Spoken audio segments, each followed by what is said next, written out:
صلوات پڑھیں۔ اللہم صلی علی محمد و آلِ محمد۔ اعوذ باللہ من الشیطان الرجیم، بسم اللہ الرحمن الرحیم، الحمد للہ رب العالمین، الصلاة والسلام علی النبی الأمی المکی المدنی العربی عربی العبدہی القرشی السراج المضیء والکوكب الدری صاحب الوقار والسکینہ المدفون بأرض المدینہ الرسول المسدد والمصطفى الأمجد والمحمود الأحمد محبوب إله العالمين اللہم صلی علی محمد و آلِ محمد۔ الذي كان المعراج سفره والبراق مركبه وسدرة المنتهى منزله وقاب قوسين أو أدنى مقامه وقال كنت نبيا وآدم بين الماء والطين اللہم صلی علی محمد و آلِ محمد۔ الذي في التوراة اشتهاره وفي الإنجيل أذكاره وفي الزبور أوصافه وفي القرآن إعلانه وما أرسلناك إلا رحمة للعالمين اللہم صلی علی محمد و آلِ محمد۔ أما بعد فقد قال الله سبحانه وتعالى في كتابه المجيد وفرقانه الحميد وقوله الحق وهو أصدق القائلين، بسم الله الرحمن الرحيم، وذكرهم بأيام الله إن في ذلك لآيات لكل صبار شكور۔ صلوات پڑھیں بلند۔ اللہم صلی علی محمد و آلِ محمد۔ وقال النبي صلى الله عليه وآله وسلم، حسين مني وأنا من حسين۔ صلوات پڑھیں بلند۔ اللہم صلی علی محمد و آلِ محمد۔ صاحبان علم و دانش، میری مائیں، بہنیں، بیٹیاں، بیٹے، بزرگ، بھائی، جوان جو اس عزا خانہ میں موجود ہیں، جو کل بھی میرے ساتھ تھے۔ میرا موضوع گفتگو سید الشہداء، قرآن اور پیغمبر گرامی اسلام کی نگاہ سے مقام امام حسین کے امام عالی مقام کا اللہ کے قرآن کے نزدیک اور پیغمبر گرامی اسلام کے نزدیک مقام کیا ہے۔ سبحان اللہ۔ امام حسین علیہ السلام، جیسا کہ میں نے کل بھی عرض کیا، جہاں کل چھوڑا تھا وہاں سے آگے چلیں گے انشاءاللہ۔ آپ کی توجہات رہی تو میری کوشش ہے کہ امام حسین علیہ السلام سے متعلق کچھ ایسی باتیں کی جائیں جو بہت کم کی جاتی ہیں، کیونکہ تذکرہ فضائل میں امیر المؤمنین کا زیادہ ہوتا ہے اور مصائب میں سید الشہداء کا زیادہ ہوتا ہے۔ تو امام عالی مقام امام حسین علیہ السلام کے بارے میں کل میں نے عرض کیا تھا کہ کسی شخصیت کو پہچاننے کے لیے، اس کے تعارف کے لیے پہلے اس کے ارد گرد جو شخصیات ہوتی ہیں ان کا پتہ کرنا چاہیے کہ اس شخصیت نے کس ماحول میں تربیت پائی، کون سا وہ ماحول تھا اور کون سا وہ گھرانہ تھا جس کے اندر یہ پروان چڑھا اور یہ جواں ہوا۔ گھر کل بھی میں نے عرض کیا تھا کہ گھر بڑا باعظمت ہے، بڑا باوقار ہے، بڑا برفعت ہے، بڑا بشرف گھر ہے۔ گھر میں کہیں سے نبوت ہے، کہیں سے عصمت ہے، کہیں سے امامت ہے۔ گھر بہت عظیم ہے۔ اس عظیم گھر کا ایک فرد ہے امام حسین۔ اس نے ایسے گھر میں پرورش پائی۔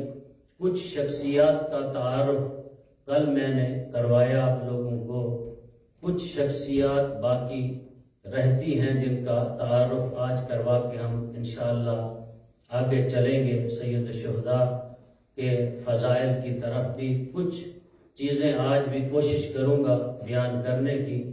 تو کون امام حسین، جس کے دادے سے متعلق بھی آپ نے کل گفتگو سنی، دادا کون تھا، جس کی دادی سے متعلق بھی آپ نے گفتگو سنی، مقام کیا تھا جناب فاطمہ بنت اسد کا۔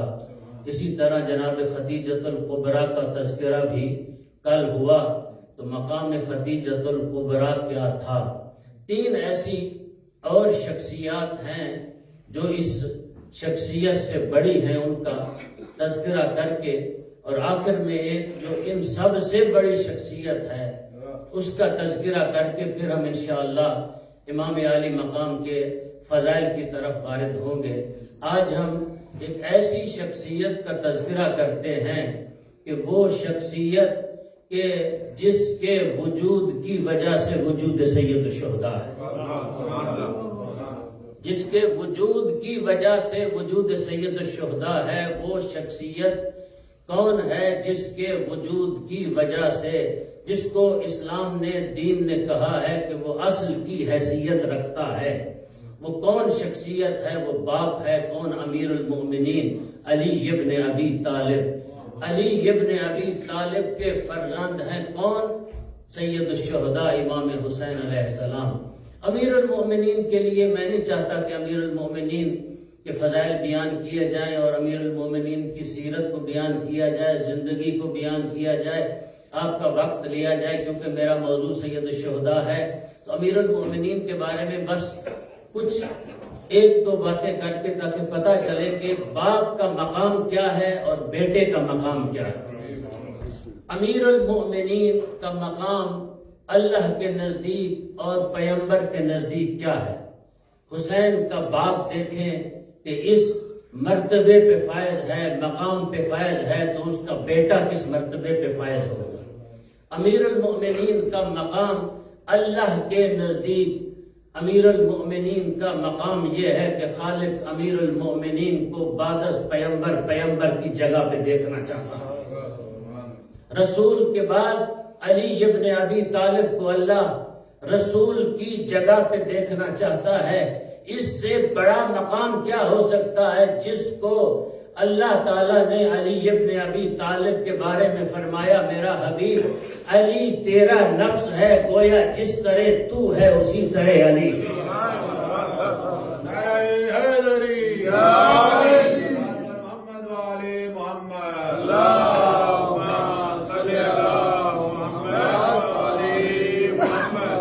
جس طرح تو ہے اسی طرح علی ہے۔ فرق یہ ہے کہ تو نبی تھا، وہ نبی نہیں ہے۔ تیرے اوپر نبوت کا خاتمہ ہو رہا ہے، اس سے امامت کا آغاز ہو رہا ہے۔ تو نبوت پہ فائز تھا، وہ امامت پہ فائز ہے۔ تو پیغمبر کی، یہ خدا کی نگاہ میں بہت ساری باتیں کی جا سکتی ہیں، لیکن پیغمبر کی نگاہ میں میرے آقا علی کا مقام کیا ہے؟ آقا علی کے بارے میں پیغمبر گرامی اسلام فرماتے ہیں، یا علی انتا مثل القعبہ، یا علی تیری مثال ایسی ہے جیسے کعبۃ اللہ کی مثال ہے، تیری مثال ایسی ہے جیسے کعبۃ اللہ کی مثال ہے۔ تو دوستو، میں کہا کرتا ہوں کہ کعبہ کعبہ رہ جاتا ہے، چاہے کوئی کعبہ میں جائے یا نہ جائے، اور علی ابن ابی طالب بھی علی ہی رہے گا، چاہے علی کو کوئی مانے یا نہ مانے۔ تو حسین ابن علی کس کے فرزند ہیں؟ علی ابن ابی طالب کے فرزند ہیں۔ وہ علی جو مقام عظمت میں وہ مقام رکھتا ہے، وہ شرف رکھتا ہے، وہ عزت رکھتا ہے، قرآن حکیم میرے آقا علی ابن ابی طالب کو آواز دیتا ہے، یہ علی نبع عظیم ہے، یہ علی وہ خبر ہے جو سب سے بڑی خبر ہے، تو اس کا فرزند ہے۔ اور کون شخصیت، اور اس کی باقی شخصیات میں سے ایک ایسی شخصیت جس شخصیت کو بہت کم سنا جاتا ہے، بہت کم پڑھا جاتا ہے اس زمانے میں، یہ میرا امام مظلوم امام ہے۔ کون؟ سرکار امام حسن مجتبی، شہزادہ صلح امام حسن مجتبی کی نگاہ میں میرا آقا حسین کیا ہے؟ حسین کو امام حسن مجتبی کیا مانتا ہے؟ حسن مجتبی کا بھائی ہے وہ حسن جس کا نام ہی حسن ہے۔ یہ کمالات امام حسن مجتبی دیکھیں کہ جس کا نام ہی حسن ہے، حسن مجتبی کمالات کے ان مدارج پہ فائز ہے کہ وہ کام امام حسن مجتبی نے کیا جو کام رہتی دنیا تک کسی نے نہیں کیا۔ ایک اس مکار شخص سے میرے آقا امام حسن نے یہ لکھوا لیا کہ تو جو کچھ کر رہا ہے وہ سب کچھ باطل تھا، تو جو کچھ کر رہا ہے وہ سب کچھ باطل تھا۔ کون؟ شام میں تخت پہ بیٹھنے والا، اس سے لکھوا لیا میرے آقا حسن نے۔ اور دوسرا اس سے لکھوا لیا، اس بندے سے، بلکہ لکھوانا وہ چاہتے تھے، میرے آقا حسن نے ان سے مہر تصدیق ثبت کروا لی۔ دیکھو دنیا تک، وہ رہتی دنیا تک یہ کام باقی رہے گا، وہ کام جو محمد مصطفیٰ کی زندگی میں نہ ہو سکا میرے آقا امام حسن نے انجام دیا۔ وہ دوسرا شخص دنیا کا فرعون ترین شخص تھا جس سے یہ کام میرے آقا امام حسن نے اس کے بیٹے کے ذریعے کروایا۔ اس نے کہا لکھ دو، میرے آقا نے لکھا نہیں۔ اس نے کہا لکھ دو، میرے آقا نے لکھا نہیں۔ کون؟ ایک شخص ہے جو اپنے آپ کو بڑا قوت اور طاقتور سمجھتا ہے کہ مجھ سے بڑا طاقتور قوت والا شخص دنیا میں کوئی نہیں۔ وہ تخت خلافت پہ بڑا جماعت ہے، بیٹھا ہوا ہے۔ میرے آقا امام حسن، میں اکثر کہا کرتا ہوں، آل محمد کی روش دیکھیں، کبھی کسی گلی میں آ جاتے ہیں، کبھی کسی کوچے میں آ جاتے ہیں، کبھی کسی دربار میں آ جاتے ہیں، کبھی گھر میں بیٹھ کر دین کو بیان کرتے ہیں۔ یہ روش ہے آل محمد کی۔ تو آج آل محمد نے وہ بڑا کام کروانا تھا جو مصطفیٰ اپنی زندگی میں آخری لمحات میں کروانا چاہتا تھا، نہیں ہو سکا۔ تو آج گلی اور کوچے کو اختیار کیا، فرزند زہرا نے کھڑے ہو گئے، یہ ہے بھائی میرے آقا حسین کا، کھڑے ہو گئے کوچہ میں۔ تو ایک شخص وہاں سے، ایک شخص کا گزر ہوا، جب گزر ہوا تو دیکھ کے میرے آقا امام حسن مجتبی کہتے ہیں، اے غلام زادے۔ جب غلام زادہ کہا تو بھاگتے ہوئے باپ کے پاس گئے، دیکھ کر کہا کہ فلاں نے آپ کو غلام زادہ کہا ہے، مجھے غلام زادہ کہا ہے، آپ کو غلام بنا دیا ہے، آپ تو تخت خلافت پہ بیٹھے ہوئے ہیں، وہ تخت خلافت میں نہیں ہیں، تو کس طرح آپ ان کے غلام ہو گئے؟ تو یہ دیکھ کے کہتا ہے جاؤ اس سے لکھوا کے لے جاؤ تو دوستو یہ جملہ بھی میرا اپنا ذاتی جملہ ہے، کسی کا جملہ نہیں۔ اگر کوئی پڑھتا بھی ہے تو پھر وہ اس نے مجھ سے سن کے پڑھا ہوگا۔ تو میرے آقا حسن لاپرواہی سے نانا کی قبر کی طرف چلے، دیکھ کر کہا نانا اٹھو دیکھو، کل جس سے تو قلم مانگتا رہا تجھے دیتا نہیں تھا، آج وہ مجھے کہتا ہے لکھو، میں لکھتا نہیں۔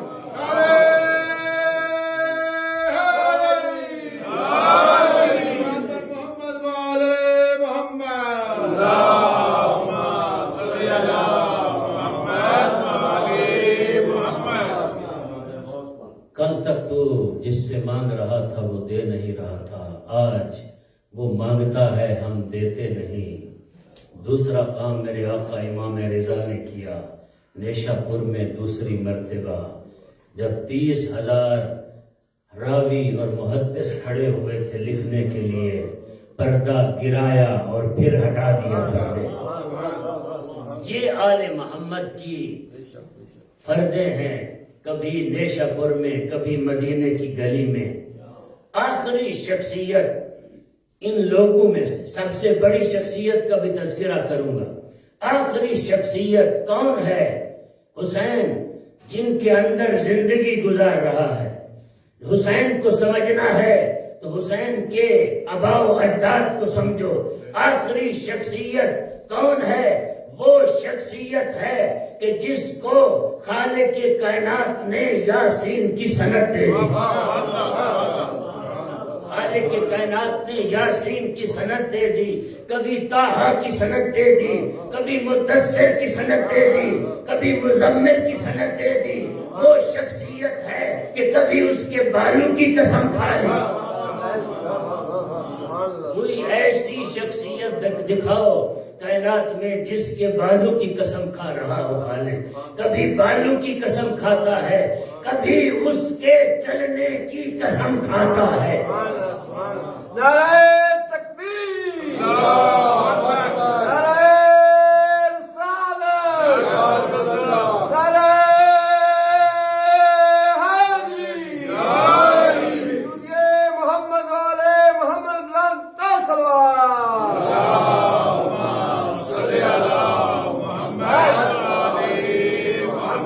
کبھی اس کے چلنے کی قسم کھاتا ہے، لا اقسم بهذا البلد وانت حل بهذا البلد۔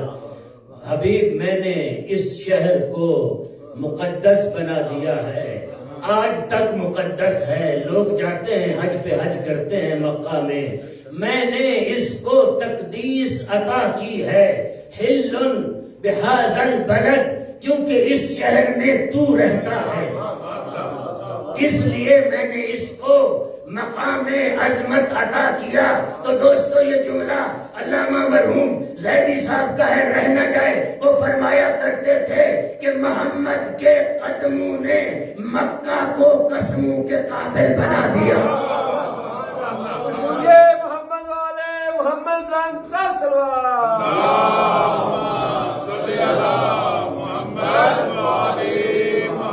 محمد مصطفیٰ کے قدموں نے مکہ کو قسموں کے قابل بنا دیا۔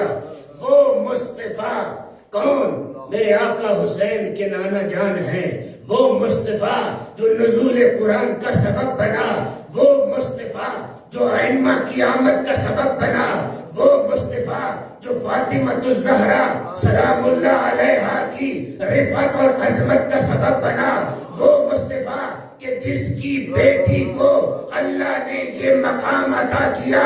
اگر پہلا معصوم اللہ بھیجنا چاہتا ہے اپنی زمین پہ تو اس معصوم کو خلق کرنے کے لیے خالق اہتمام کرواتا ہے وہاں عرش پہ، لیکن خلقت کا سامان زمین سے اٹھوا کے وہاں لے جاتا ہے۔ لیکن ایک ایسی بیوی جو مصطفیٰ کی بیٹی ہے اور میرے آقا حسین کی اماں ہے، خلق زمین پہ کرنا چاہتا ہے، سامان وہاں سے بھیجنا چاہتا ہے۔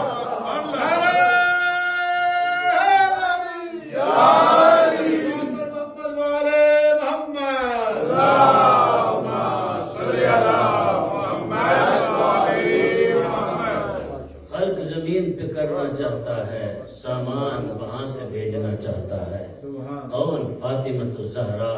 سادات کو میں کہا کرتا ہوں، سادات فخر کیا کریں، اللہ نے آپ کو ایسی ماں عطا کی، ایسی ماں عطا کی کہ جس کے نور کو بھی اللہ پردے کے بغیر نہیں بھیج رہا، جس کے نور کو بھی خالق نے سیب کے پردے میں بھیجا. سیب کے پردے کے اندر وہ نور مصطفیٰ کو معراج کی شب عطا کیا. کون کون سی چیزیں شب معراج میرے آقا مصطفیٰ کو عطا ہوئی؟ بہت ساری چیزیں تھیں. ان چیزوں میں سے جو اہم ترین چیزیں تھیں، 2 چیزیں تھیں. ایک نماز کو حوالے کیا مصطفیٰ کے، دوسرا نور زہرا کو حوالے کیا مصطفیٰ کے. بی بی پاک کی عظمت سے بلند تر صلوات.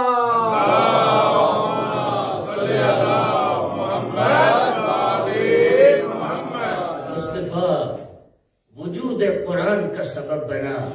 مصطفیٰ کا وجود، میرے آقا کے نانا جان کا وجود، وہ وجود ہے کہ حضرت کے وجود کی وجہ سے اسلام کو بقا ملی، اسلام کو جلا ملی، اسلام دنیا میں پھیلا. میرے آقا کے وجود کی وجہ سے آج اگر کوئی لا الہ الا اللہ محمد رسول اللہ پڑھتا ہے تو محمد مصطفیٰ کے وجود کی وجہ سے پڑھتا ہے.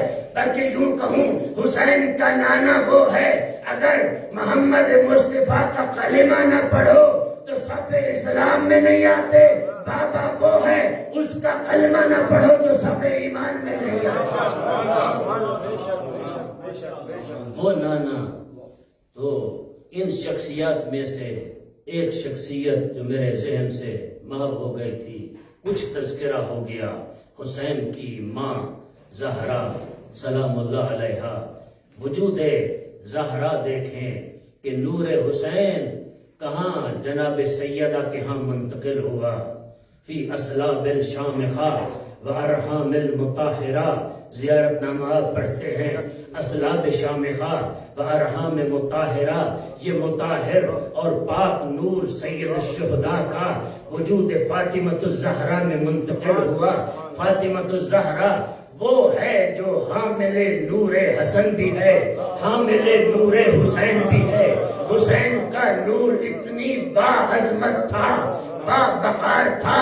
سیدہ کہتی ہیں جب سے یہ نور میرے ہاں منتقل ہوا ہے، کبھی مجھ سے کلام کرتا ہے، کبھی مجھے یہ آواز دیتا ہے، اماں عطشان، اماں میں پیاسا ہوں، اماں میں غریب ہوں، اماں میں کربلا کا مسافر ہوں. تو یہ نور ایسا نور تھا جو وجود زہرا میں منتقل ہوا، سید الشہداء کا، امام عالی مقام کا. تو نور وجود فاطمہ یہ ہے. فاطمہ دوستو اسے کہتے ہیں جس کے لیے پیغمبر کھڑے ہو جائیں. آج ہی میں دیکھ رہا تھا ایت اللہ بہرانی نے لکھا ہے کہ فاطمۃ الزہرا جب نور سید الشہداء منتقل ہو رہا تھا تو جبرائیل کا نزول ہوا، محمد مصطفیٰ کی خدمت میں آیا، سلام پیش کیا اور کہا کہ فاطمہ کو بھی خالق کا سلام دے دیجئے. سیدہ نے کہا بابا جبرائیل کو کہو تجھ پہ بھی میرا سلام ہو، میرے اللہ پہ بھی میرا سلام ہو. پاک کی عظمت پہ بلند تر صلوات. صلی اللہ محمد و آل محمد. تو یہ گھر وہ گھر ہے جس گھر کو توحید کے سلام آتے ہیں، یہاں سے جواب جاتے ہیں. یہ وہ گھر ہے، اتنا باعظمت گھر. یہ تو تھی اس گھر کی اس زمین دھرتی پہ فردیں.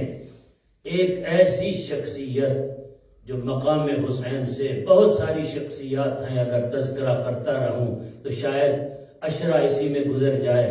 ایک ہی شخصیت، بلکہ شخصیت کہنا بھی اس کے لیے شاید درست نہیں ہے، بلکہ یوں کہوں گا کہ جو ہستی جس کے وجود بھی نہیں رکھتی، یہ جملہ بھی کہنا غلط ہے. علم کلام کے نزدیک کہ اس شخصیت کا وجود نہیں ہے. جب جس کا وجود ہو جائے تو اس کو جگہ کی ضرورت ہوتی ہے. جب جگہ کی ضرورت ہو تو پھر سونے کی ضرورت ہوتی ہے. جب سونے کی ضرورت ہو تو پھر اس کو کھانے کی حاجت ہوتی ہے.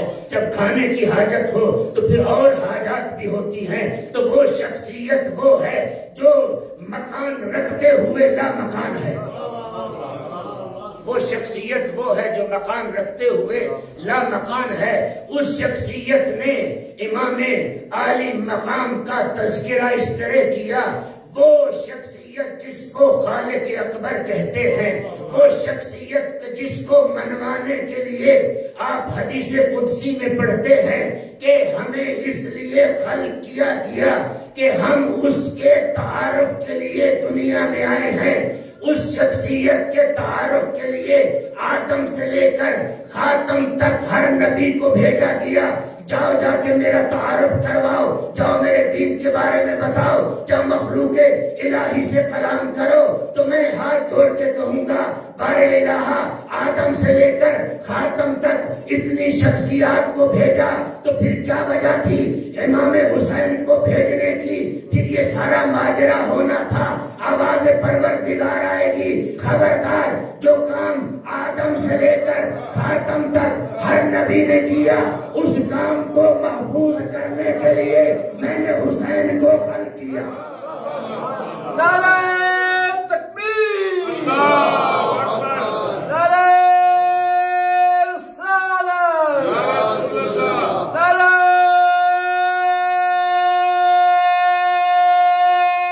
حیدری، شنودیے محمد والے محمد بلند صلوات.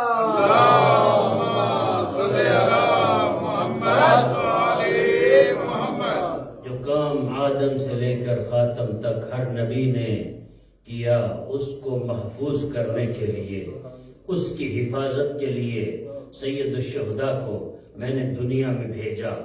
پروردگار وہ پروردگار ہے. اگر دوستوں میں کہا کرتا ہوں اگر توحید سیکھنی ہے تو اور کہیں نہ جاؤ، دروازہ بطول پہ آؤ. توحید ملے گی تو دروازہ سیدہ پہ ملے گی. توحید ملے گی تو دروازہ علی ابن ابی طالب پہ ملے گی. توحید کے مدارج اور توحید کی کما حق معرفت دیکھنی ہے تو علی ابن ابی طالب کے وجود کو دیکھو.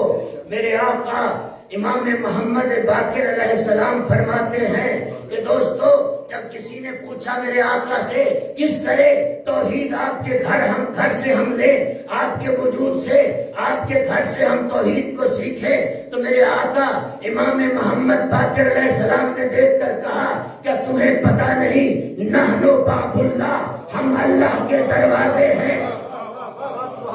نعرہ تکبیر، نعرہ رسالت، نعرہ حیدری، خوشنودیے محمد والے محمد بلند صلوات.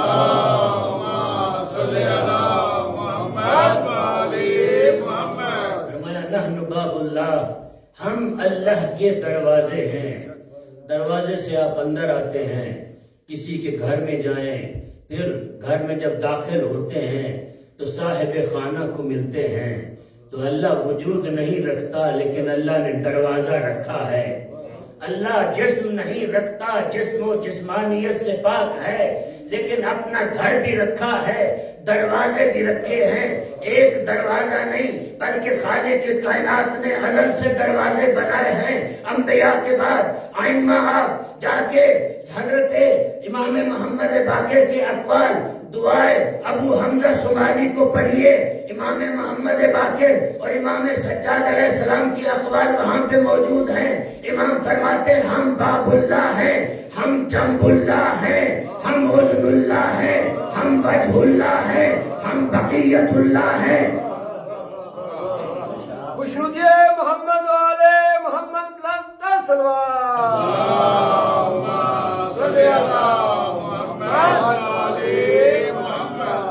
جب کسی گھر میں انسان وارد ہوتا ہے گھر والوں کو ملتا ہے تو دروازے سے وارد ہوتا ہے. تو اللہ گھر تو رکھتا نہیں. کتنی باکمال ہے یہ آل محمد کہ اللہ نے ان کے گھر کو اپنا گھر قرار دیا ہے, ان کے دروازے کو اپنا دروازہ قرار دیا ہے, بلکہ یوں کہوں کہ ان کے وجود کو اپنا باپ اپنا دروازہ قرار دیا ہے. ان کے پہلو کو خدا پہلو نہیں رکھتا, جسم و جسمانیت سے پاک ہے. اگر کوئی اس کا قائل ہو جائے تو پھر وہ دائرہ اسلام سے بھی خارج ہو سکتا ہے, لیکن خالق نے اپنے آپ کو سمجھانے کے لیے یہ کہا کہ نحنو جنب اللہ, یہ میرے پہلو ہیں, ان کو دیکھو, ان کے وجود کے دیکھتے جاؤ تو اس طرح سمجھ جاؤ کہ توحید سمجھ آتی جائے گی. ان کا وجود سرتا پا توحید میں ڈوبا ہوا ہے. نعرہ تکبیر, اللہ اکبر, نعرہ رسالت, یا رسول اللہ, نعرہ حیدری, یا علی, یہ محمد والے محمد لن تسلوا. اللہم صلی علی محمد و آل محمد. وجود مصطفیٰ کو دیکھو. خالق کو اگر پہچاننا ہے تو مصطفیٰ سے خالق کو پہچان سکتے ہو, مرتضیٰ سے سیدہ سے پہچان سکتے ہو. تو چلتے ہیں اپنے اس سلسلہ کلام کی طرف. کون سید الشہداء جو اس بڑے خانوادے میں رہتا ہو. اگر کوئی بچہ ایسے خانوادے میں رہتے ہوئے بھی ممتاز ہو جائے تو پھر وہ کمال پہ فائز ہوتا ہے. جس گھر میں کسی طرف نبی ہے, کسی طرف امام ہے, کسی طرف مادر گرامی عصمت پہ فائز ہے, کسی طرف بھائی ہے تو اس کو شہزادہ صلح کہا گیا ہے. تو اس گھر میں ایک بچہ اگر کوئی امتیازات رکھتا ہو, اپنا مقام منوا لے, تو پھر پتہ چلتا ہے کہ اس گھر والوں کی تربیت کا اثر بھی ہے, تو اس کے اپنے وجود کا بھی اثر ہے, اس کے اپنے بھی کمالات ہیں. تو دوستوں میں کہا کرتا ہوں اس گھر میں اور بچے بھی تو پلے ہیں. شہزادہ امام حسن بھی تھا, جناب سیدہ زینب بھی تھی, جناب ام کلثوم بھی تھی, جناب رقیہ بعد میں امیر المومنین کی اولاد میں تھی, جناب ابوالفضل عباس بھی تھے, علی ابن ابی طالب کے باقی فرزند بھی تھے. تو کیا وجہ ہے کہ حسین ان سب سے ممتاز ہے؟ چاہے حسن بڑا ہے, حسین اس سے بھی ممتاز ہے. اس کی وجہ کیا ہے؟ کچھ کمالات حسین نے خود کمائے ہیں. میرے آقا مصطفیٰ کہتے ہیں کہ حسین آتے ہی اپنے ساتھ کمالات کو لے کے آیا. یہ بچہ وہ ہے, اس سے پہلے بھی میرے گھر میں بچے آتے رہے. اتنی بڑی مبارکبادی اللہ کی طرف سے میرے گھر میں نہیں آئی جو حسین ابن علی کے آنے پہ آئی ہے. باقی بچے آئے, مبارکباد آئی, لیکن اتنی بڑی نہیں آئی. لیکن جب یہ بچہ آیا 1000, بعض نے لکھا ہے 1,00,000 ملک کو اللہ نے حکم دیا, جاؤ میرے مصطفیٰ کو میری طرف سے حسین کی مبارکبادی دو. نعرہ تکبیر, اللہ اکبر, نعرہ رسالت, یا رسول اللہ, نعرہ حیدری, اشنود یہ محمد والے محمد لن تسلوا. اللہم صلی علی محمد و آل محمد. اچھا 1,000 بعض روایات میں ہے 1,00,000, بعض میں 1,000,000 بھی. بہار الانوار میں علامہ مجلسی نے لکھا ہے. اس میں بحث نہیں ہے. میں کہتا ہوں ایک بھی ملک آ جائے, کسی کے گھر پہ آ جائے, کسی کے دروازے پہ آ جائے, وہ خوشی سے سمائے گا نہیں. ایک ملک میرے گھر میں آیا ہے, اللہ کی طرف سے پیغام لے کے آیا ہے. بطول کے دروازے پہ 1,000 ملک کا آنا کوئی معمولی بات نہیں تھی. تو وجہ کیا ہے کہ 1,000 ملک کو وہ بھیج رہا ہے جو لامقام ہے, جس کو کسی کی ضرورت نہیں, کسی کی احتیاج نہیں, وہ کسی کو خلق نہ بھی کرتا, اپنا دین نافذ کر سکتا تھا.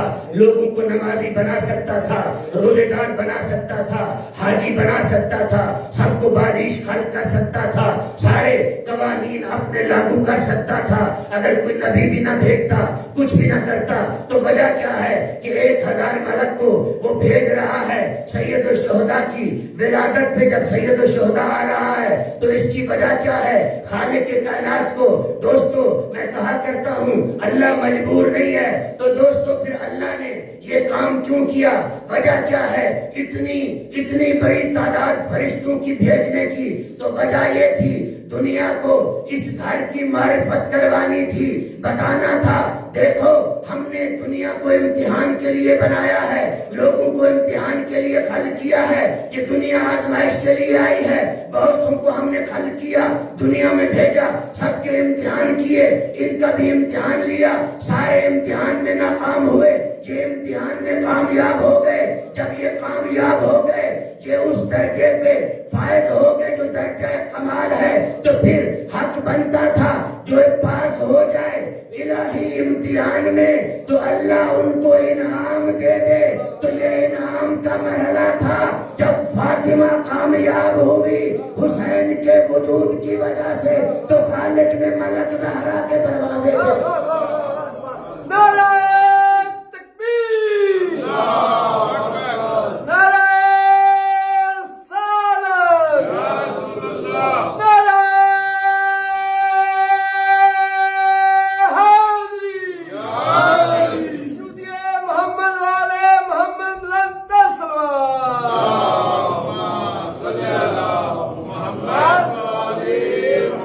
امتحان کیا تھا؟ آدم سے لے کر خاتم تک ہر نبی سے لیا گیا امتحان۔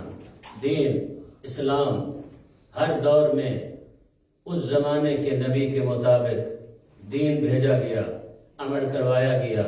بڑے بڑے نبی گزرے جن کی زندگی 1000 سال سے بھی زیادہ تھی، ان کی زندگی میں ایمان لانے والے 12 یا 14 لوگ تھے جو ان کے ساتھ کھڑے تھے۔ کام تو نبیوں نے بھی کیا، انبیاء نے بھی کیا، اپنی طاقت کے مطابق کیا۔ تو فرق یہ ہے کہ لوگ کہتے ہیں کہ شیعہ جو ہیں انبیاء سے، پیغمبر کے علاوہ باقی نبیوں سے ائمہ کو بڑھا دیتے ہیں مقام میں، عظمت میں۔ اس کی ایک سادہ دلیل یہ ہے دوستو، ہم بڑھاتے نہیں ہیں انبیاء سے، ائمہ سے۔ جتنے نبی بھی آئے ہیں آدم سے لے کر قبل از خاتم، تمام انبیاء کا علم منتقل ہوا ہے مصطفیٰ کو۔ اس کے علاوہ کتاب الہی بھی مصطفیٰ کو دی گئی، قرآن حکیم بھی عطا کیا گیا۔ پھر جب مصطفیٰ کو تمام انبیاء کا علم ملا، کتاب الہی بھی ملی، مصطفیٰ جب دنیا سے جانے لگے وہ تمام علوم بھی عطا کر دیے، وہ کتاب الہی بھی ان کو عطا کر دی، ان کو دے دی۔ ان کے پاس وہ کتاب الہی بھی آ گئی، وہ علوم بھی آ گئے، اور ان کے زمانے میں جس چیز کی ضرورت پڑی اللہ نے الہام کے ذریعے وہ بھی ان کو عطا کی۔ اس لیے باقی انبیاء سے یہ افضل ہے مصطفیٰ کے علاوہ۔ تو ہر نبی نے اپنے دور میں امتحان دیا، اپنے دور میں لوگوں کو اسلام کی طرف دعوت دی۔ ایک ایسے نبی بھی گزرے ہیں جو سارا دن اللہ کے دین کی تبلیغ کرتے، شام کو پتھروں کے ڈھیر کے نیچے دب جاتے، ملائکہ کو بھیجا جاتا، سید الملک حضرت جبرائیل آتے، اپنے پروں سے پتھر ہٹاتے، پروں سے مس کرتے، نبی ٹھیک ہو جاتا، صبح اٹھ کے پھر تبلیغ کرتا۔ وہ نبی کون تھا؟ نوح علیہ السلام تھے، صبح کو وہ تبلیغ کرتے۔ ہر نبی کو آزمایا، آزماتے گئے، لیکن ایک ایسا مرحلہ آیا وہاں نبی کی شفا یابی کے لیے ملک کو بھیجا جا رہا ہے، جاؤ اپنے پر کو مس کرو، نبی شفا یاب ہو جائے۔ کیوں؟ اس لیے اللہ دیکھ چکا تھا یہ نبی فقط 12 یا 14 بندے مسلمان کر سکتا ہے۔ اللہ کی نگاہ حسین پہ تھی، اسی لیے تو میرے آقا حسین نے میدان کربلا میں کہا تھا جو صحابی مجھے ملے ہیں نہ میرے نانا کو ملے ہیں نہ میرے بابا کو ملے ہیں۔ مشہود محمد والے محمد بلند صلوات۔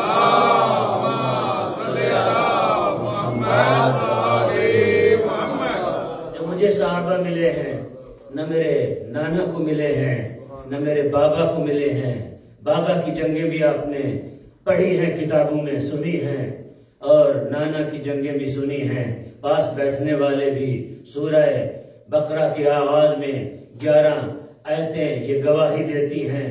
قرآن کہتا ہے حبیب جب تیرے پاس آتے ہیں تو کہتے ہیں ہم تیرے ساتھ ہیں، جب اٹھ کے جاتے ہیں اپنے شیطانوں کے پاس تو کہتے ہیں ہم تو ان کو دھوکہ دے رہے تھے، ہم تو آپ کے ساتھ ہیں۔ تو لہٰذا بیٹھنے والے، پاس رہنے والے یہ لوگ تھے جو پیغمبر کے ساتھ بیٹھتے تھے، تو لہٰذا اللہ یہ ساری چیزیں دیکھ رہا تھا، اسی لیے میرے آقا حسین کو امتیازات مل رہے تھے۔ تو میں کہا کرتا ہوں خالق امتیازات دے رہا ہے، اور یہ امتیاز بھی حسین کو اس لیے نہیں مل رہے کہ حسین صرف حسین ہے اس لیے مل رہے ہیں۔ حسین نواسا ہے مصطفیٰ کا، بیٹا ہے زہرا کا، فرزند ہے علی مرتضیٰ کا، محمد مصطفیٰ کا وجود بھی حسین کے اندر ظہور پذیر ہے، علی ابن ابی طالب کا وجود بھی حسین کے اندر ظہور پذیر ہے، فاطمہ الزہرا کا شیر بھی گواہی دے رہا ہے، حسین زہرا کے دودھ پہ پل کر شیر پہ جوان ہوا ہے۔ یہ ساری چیزیں جمع ہوئی ہیں، ایک حسین بنا ہے۔ تو دوستو وہاں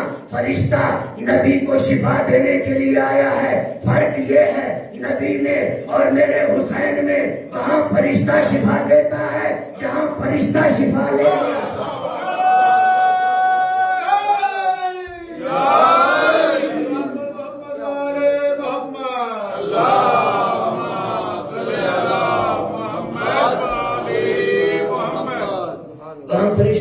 شفا دینے کے لیے پروں کے ساتھ شفا اللہ دیتا ہے، لیکن فرشتے کے ذریعے وسیلۃ اللہ ہے جبرائیل، کس کے درمیان؟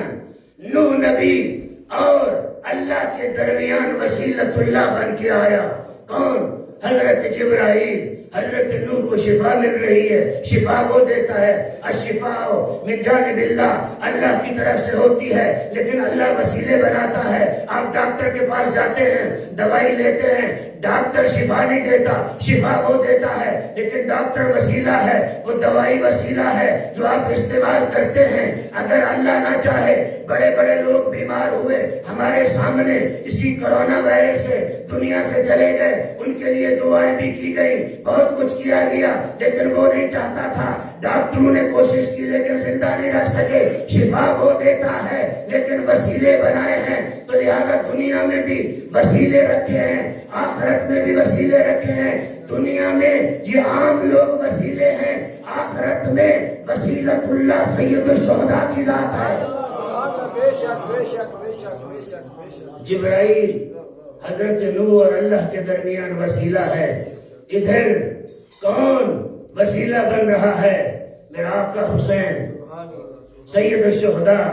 فخر کیا کرو شیعو، اللہ نے آپ کو ایسے امام دیے ہیں، ایسی ہستیاں دی ہیں جو کسی کالج یونیورسٹی دنیا کے کسی مدرسہ سے پڑھ کے نہیں آئی، بلکہ الہی درسگاہ سے پڑھ کے آئی ہیں۔ اس لیے اللہ نے آغاز میں یہ بات رہ نہ جائے، یہ بات بھی آپ کو منتقل کرتا جاؤں کہ اللہ نے آغاز میں جب پہلی معصوم ہستی کو خلق کیا تو اللہ نے یہ مثال قائم کر دی، یہ نہ ہو دنیا میں آنے والے لوگ یہ کہیں کہ یہ بھی یہاں خلق ہوا ہے، ہو سکتا ہے رات کو چوری چوری کہیں کسی جگہ پہ پڑھ لیا ہو، یا ہو سکتا ہے اپنے ماں باپ کے پاس جا کر کچھ سیکھ لیا ہو، اس کے ماں باپ کچھ جانتے ہو۔ اللہ نے یہ سارے قانون ختم کر کے جب پہلا نمائندہ بھیجا، نہ ماں بنائی نہ باپ بنایا، بغیر ماں باپ کے خلق کر کے کوئی دنیا میں استاد نہیں رکھا، خود بنایا، خود پڑھایا، دنیا میں بھیج دیا۔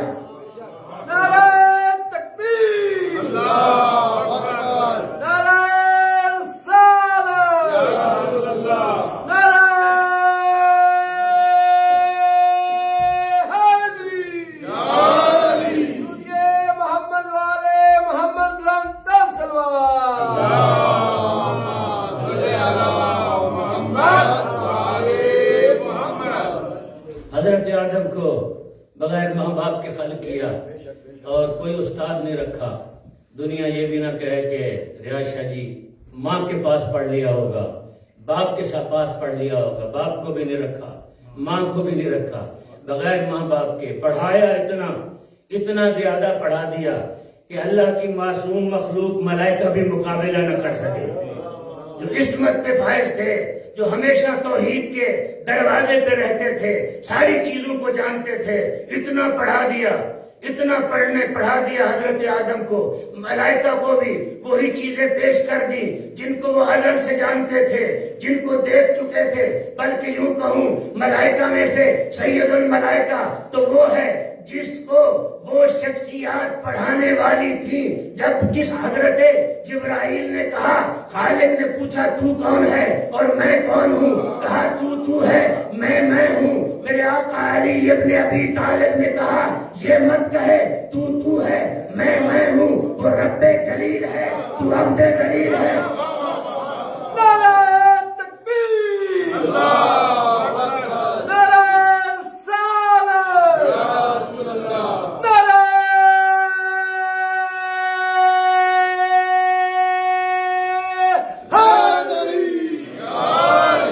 خوشنودی محمد والے محمد بلند سلوات۔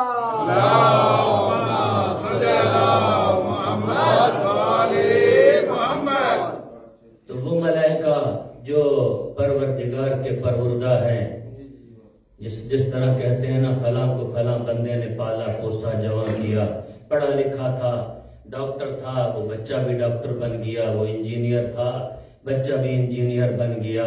تو خالق کے پاس کتنا علم ہے ہمیں نہیں پتا کہ کتنا علم ہے، وہ خود جانتا ہے اس کے پاس کتنا علم ہے۔ وہ اتنا علم رکھتا ہے کہ اس نے کسی کو بتایا ہی نہیں کہ میرے پاس کتنا ہے، دیا بہت لوگوں کو ہے لیکن بتایا نہیں کہ میرے پاس کتنا ہے، کتنا علم دیا ہوگا۔ اتنا علم دینے کے باوجود اور سب کچھ سکھانے کے باوجود ایک ایسی شخصیت کو پیدا کیا، ابو البشر آدم کو، جن کی اولاد آپ اور میں ہیں، اس کو بھی علم سکھایا، ان کو بھی علم دیا۔ جب علم سکھا دیا، پڑھا دیا، تو پھر جب پیش کیا، پیش کرنے کے موقع پہ آدم نے بتا دیا سب کچھ، وہ نہ بتا سکے۔ جب وہ نہ بتا سکے تو وہ مفضول ہو گئے، آدم افضل ہو گیا۔ تو عرض کر رہا تھا دوستو، وہاں نوح علیہ السلام کو ایک فرشتہ آتا ہے جس کے ذریعے شفا ملتی ہے۔ یہاں کربلا کے امیر امام حسین سید الشہداء کا مقام یہ ہے، مدینۃ الرسول میں امیر المؤمنین کے گھر میں، زہرا کے گھر میں، بطول کے گھر میں، آج جناب سیدہ کا گھر۔ میں یوں کہا کرتا ہوں جب جبرائیل وہاں سے چلا ہوگا تو خالق نے بھی، جس طرح آپ ابھی مجلس میں بیٹھے ہیں، خالق نے بھی ایک مجلس کی ہوگی، فرشتوں کو بلایا ہوگا، دیکھو کس طرح جانا ہے، اس ادب سے جانا ہے، اس طرح رکنا ہے، جبرائیل تو نے آگے آگے جانا ہے، تو جو ہر روز جاتا ہے میرے حبیب کے دروازے پہ سلام کس طرح کرنا ہے، بطول عذرا کا خیال رکھنا ہے، علی ابن ابی طالب کو کس طرح مبارکبادی دینی ہے۔ جب یہ چلے تو وہاں میں نے عرض کیا کہ نبی کو اللہ کی طرف سے شفا دینے والا جبرائیل تھا۔ جب یہ چلے تو ایک ایسے جزیرے سے گزرے، ایک ایسا ملک جو کئی سال سے وہاں پہ موجود تھا، جب اس نے دیکھا تو یہی کہا ہوگا جبرائیل آج تو بڑے کر و فر سے جا رہا ہے، اس طرح پہلے کبھی نہیں کیا، وجہ کیا ہے؟ تو جبرائیل کی آواز آئی کہ آج مدینۃ الرسول میں، یہ میرے الفاظ ہیں، جبرائیل نے کہا ہوگا آج مدینۃ الرسول میں ایک شفا خانہ کھلا ہے۔ نعرہ تکبیر، نعرہ رسالت، نعرہ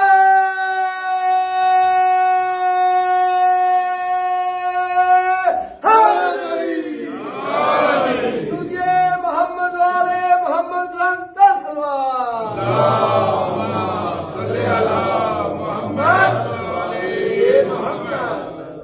مدینۃ الرسول میں شفا خانہ کھلا ہے۔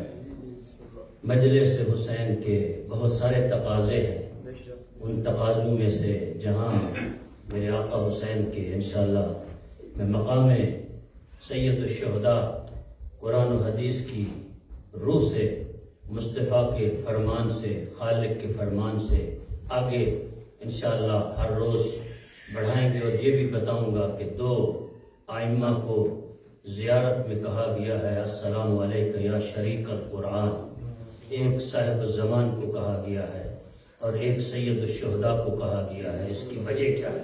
باقی ائمہ کو شریک قرآن کا لقب نہیں ملا تو ان کو کیوں ملا ہے؟ سید الشہداء کے امتیازات بہت ہیں جو کہ کسی امام کے اندر یہ امتیازات نہیں ہیں۔ ان امتیازات میں سے جو مشترک امتیاز ہے یہ شریک القرآن والا ہے، کہ قرآن کا شریک قرار دیا ہے اس کو، امام زمانہ کو بھی، سید الشہداء کو بھی۔ تو دوستو کچھ تقاضا ہے سید الشہداء کا ہم سے، ہم جہاں جمع ہوتے ہیں، آتے ہیں، ہر روز بیٹھتے ہیں۔ سید الشہداء نے یہ سارا کام جو آج کئی سو سال گزرنے کے باوجود ہم جمع ہوتے ہیں، عزاداری کرتے ہیں، ذکر ہوتا ہے، تو سید الشہداء نے یہ کام کیوں کیا؟ وجہ کیا؟ کبھی آپ نے سوچا کیا وجہ؟ کیوں امام عالی مقام نے اتنا بڑا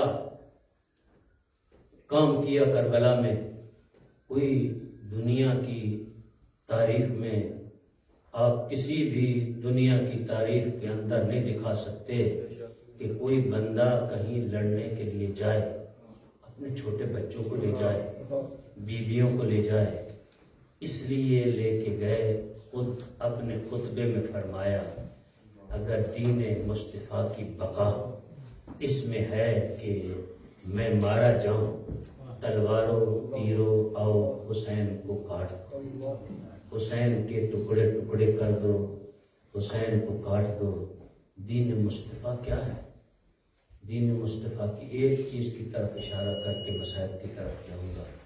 دین مصطفیٰ کیا ہے؟ ان چیزوں میں سے ایک چیز جہاں ہم نماز روزہ بھی کرتے ہیں ان کا بھی تذکرہ کریں گے، ان چیزوں میں سے دین مصطفیٰ آپ کا کردار ہے، اخلاق ہے، آپ کی شخصیت ہے، آپ کا کردار ایسا ہونا چاہیے، اخلاق ایسا ہونا چاہیے، لوگ آپ کے کردار سے مطمئن ہوں، آپ کے اخلاق سے مطمئن ہوں۔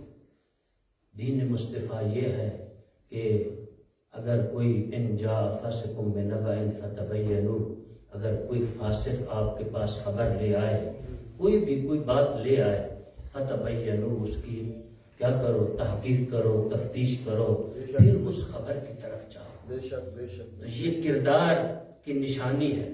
ایسے کسی کے اوپر بیٹھے بیٹھے تہمت لگانا، کسی کے خلاف بات کرنا، یہ حسینیت کے خلاف ہے۔ اگر ہم حسینی ہیں، ہم ذکر سید الشہداء کو سننے کے لیے جمع ہوئے ہیں، تو پھر آج ہم وعدہ کریں کہ مولا آپ نے اپنا گھر لٹا دیا، آپ نے اپنے بچے ذبح کرا دیے، آپ نے 6 مہینے کے اس بیٹے کو جو ماں کو ماں نہیں کہہ سکتا تھا، باپ کو باپ نہیں کہہ سکتا تھا، اس کو بھی ذبح کروا دیا کربلا میں۔ آئیں ہم سب وعدہ کرتے ہیں مولا آپ کے ساتھ، آج کے بعد جس دین کی خاطر آپ نے اپنا سارا کنبہ لٹا دیا، ہم اس دین کی پاسداری کریں گے۔ عزادارو، آج میرا جی چاہتا ہے کہ میں امام مظلوم کا مدینہ سے، جب مسجد نبوی میں حضرت راوی کہتا ہے کہ رجب کا مہینہ تھا، سید الشہداء نانا کی مسجد میں نماز پڑھ رہے تھے، نوافل واجب نماز پڑھ چکے تھے، قاصد آیا حاکم مدینہ کا، آ کے ایک خط دیا، سید الشہداء نے خط کو پڑھا، پڑھ کے کلمہ استرجاع پڑھا، انا للہ و انا الیہ راجعون۔ مورخین لکھتے ہیں اس کی 2 وجہ ہو سکتی ہیں۔ ایک یہ ہو سکتی ہے کہ حسین کربلا کو دیکھ رہا تھا، اپنے بچوں کے لاشوں کو دیکھ رہا تھا، زینب کے پردے کو دیکھ رہا تھا، جس وجہ سے انا للہ و انا الیہ راجعون کہا۔ دوسری وجہ امیر شام کا دنیا سے چلا جانا، یہ وجہ ہو سکتی ہے۔ اب قاصد نے جب خط دیا تو قاصد نے ایک اور بات بھی کی کہ حاکم نے کہا ہے میں آپ کو ابھی لے کے جاؤں اپنے ساتھ۔ میرے آقا دیکھ کے کہتے ہیں جاؤ، ہم آل محمد جو وعدہ کرتے ہیں وہ پورا کرتے ہیں، جاؤ ہم آ جائیں گے۔ اب میرے آقا حسین کہاں آئے؟ وہاں آئے جس بہن سے ہمیشہ مشورہ کیا کرتے تھے، جناب زینب عالیہ کے دروازے پہ آئے. میری آقا زادی سیدہ زینب سلام اللہ علیہا آزادارو گریہ کیا کرو، یہی دن ہے رونے کے. جتنا آپ روئیں گے آپ کی اپنی عاقبت کے لیے، آپ کی اپنی بخشش کے لیے ہے، کسی کے اوپر آپ کا احسان نہیں ہے. جب دروازہ زینب پہ سید الشہداء آئے، اللہ جانے زینب کو کس طرح خبر ہو گئی تھی کہ ماں جایا ابھی آنے والا ہے. عزادارو سید الشہداء نے جب دروازے پہ ہاتھ رکھا تو دروازہ تھوڑا بھاری نظر آیا. آواز دی اختی زینب، تو بی بی نے اندر سے آواز دی بھیا بہن انتظار کر رہی ہے. عزادارو جب امام علی مقام اندر گئے تو بھائی کے چہرے کا مطالعہ کیا، دیکھا تو بھائی کے چہرے پہ موت کی زردی ہے. کہا حسین تیرے چہرے کا رنگ زرد کیوں ہو چکا ہے؟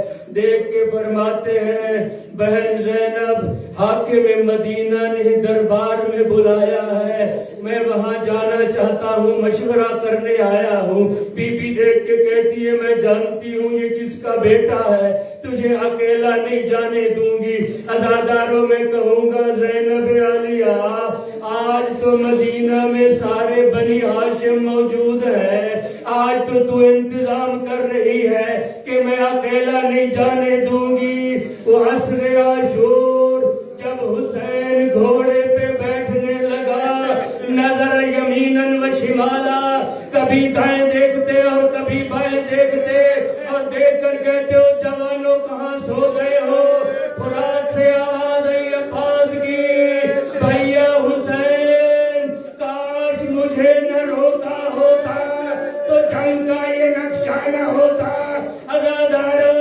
عزادارو بی بی زینب نے دیکھ کر کہا بھیا اکیلا نہیں جانے دوں گی. اون محمد کو بلایا، قاسم کو بلایا، اکبر کو بلایا، عباس کو بلایا، بنی ہاشم کے جوانوں کو ساتھ بھیجا. کہا عباس میرے بھیا حسین کا خیال کرنا، یہ دربار میں جا رہے ہیں. اب جب حسین چلے نا، عباس کے تیور بدلے ہوئے تھے، عباس کی چھاتی پہ ہاتھ رکھا، دیکھ کر کہتے ہیں بھیا عباس تو نے دربار کے اندر نہیں آنا، تو نے باہر رہنا ہے.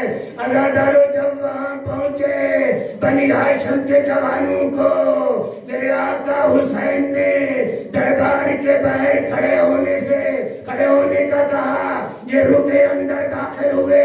سید الشہداء جب اندر گئے تو اندر حاکم مدینہ یہ مشورہ کر رہا ہے کہ جب حسین آئے تو کوئی اٹھے نہ. زہرا کے بیٹے میں اتنا جلال تھا، سارا دربار کھڑا ہو گیا.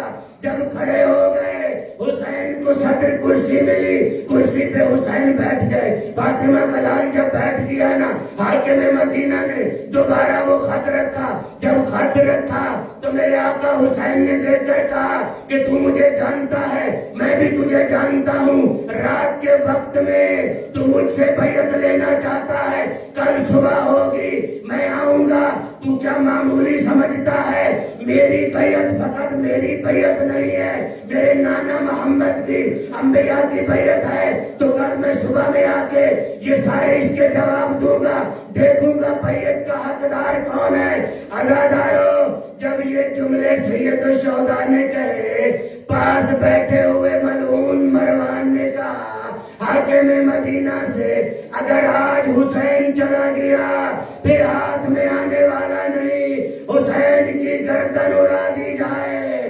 گردن اڑانے کا کہنا تھا. سید الشہداء نے تکبیر بلند کی. علی کا شیر عباس اس طرح اندر آیا جس طرح علی ابن ابی طالب خیبر کا دروازہ توڑ کر اندر گئے تھے. جب عباس اندر آیا میرے آقا حسین نے عباس کی چھاتی پہ ہاتھ رکھا، کہا عباس جنگ نہیں کرنی. میں کہوں گا میرے مولا عباس کو یہاں بھی جنگ نہیں کرنے دی، کربلا میں بھی جنگ نہیں کرنے دی. تو عباس کو تیرے بابا نے کس لیے مانگا تھا؟ آواز حسین آئے گی، تمہیں کیا پتا، میں دین کی بقا چاہتا ہوں. عباس کو لڑا کے